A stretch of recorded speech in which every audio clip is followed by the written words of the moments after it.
शिवसेनेचे आमदार मनीषा कायंदे आपल्यासोबत आपण त्यांच्याशी या ठिकाणी बातचीत करतोय।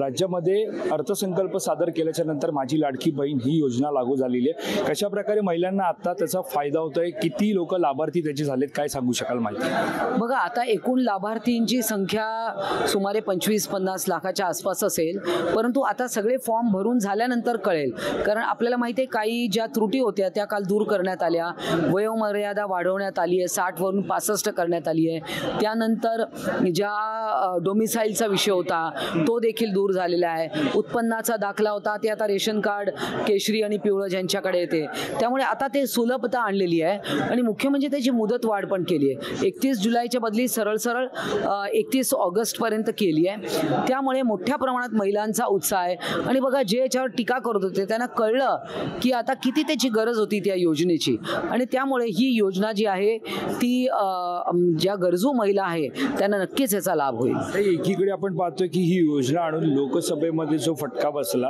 तो विधानसभेमध्ये भरून काढण्यासाठी हा प्रयत्न आहे का? नाही, बघा, याच्या अगोदर ही योजना भरपूर आणल्या। आता STचा विषय असेल, नंतर बचत गटाच्या महिलांचा असेल, भरपूर देण्यात आलं। आता हे बघा, लोकसभेमध्ये फटका बसला म्हणजे ते फॉल्स नॅरेटिव्हमुळे झालेलं आहे सगळं, आणि ते आता सगळ्यांनाच कळलंय। आणि त्यांच्यावर अंगावरची थोडीशी काही सूज चढली आणि त्यांना वाटतं आपण फार मोठं स्वर्ग गाठलाय, तसं नाही आहे।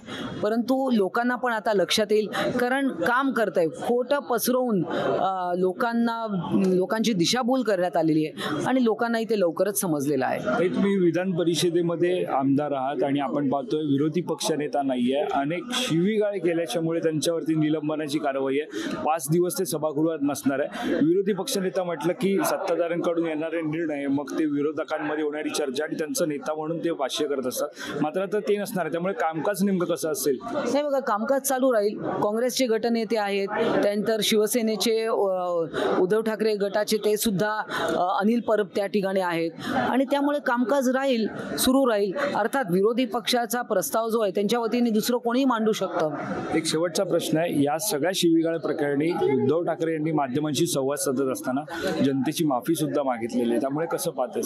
खरं तर ही नामुष्की आहे की मान्य उद्धवजींना हे बोलावं लागलं, पण इतकं हे जर का मान्य अंबादास दानवे यांनीच जर का 2 पावलं मागे घेतलं असं आपली चूक झाली।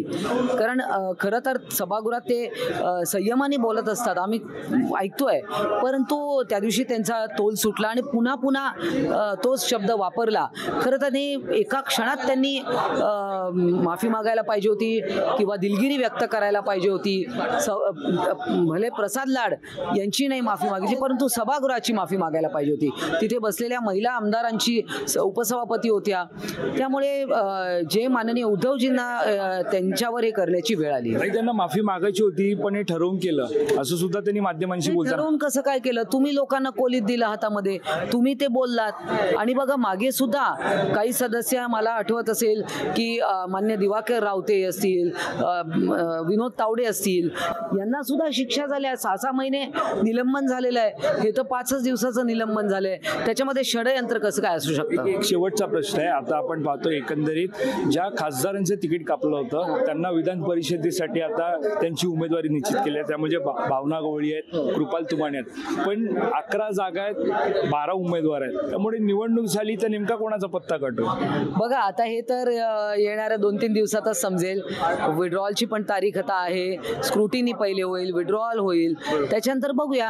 आणि जर का कोणीच मागे घेतला नाही, 12 पैकी एकाही जणांनी घेतला नाही, तर मग निवडणूक होईल, पण मला असं वाटतं तशी वेळ येणार नाही। धन्यवाद आमच्याशी बातचीत केल्या संदर्भात। तर या होत्या शिवसेना आमदार मनीषा कायंदे। एकंदरीत आपण होत्या माझी लाडकी योजना विधान परिषदेमध्ये नसलेले विरोधी पक्षनेते पद आणि एकंदरीत सगळ्या गोष्टींवरती त्यांनी बातचीत केली। कॅमेरा पर्सन अवधेश कोरीसह मी वैभव पाटील, मुंबई।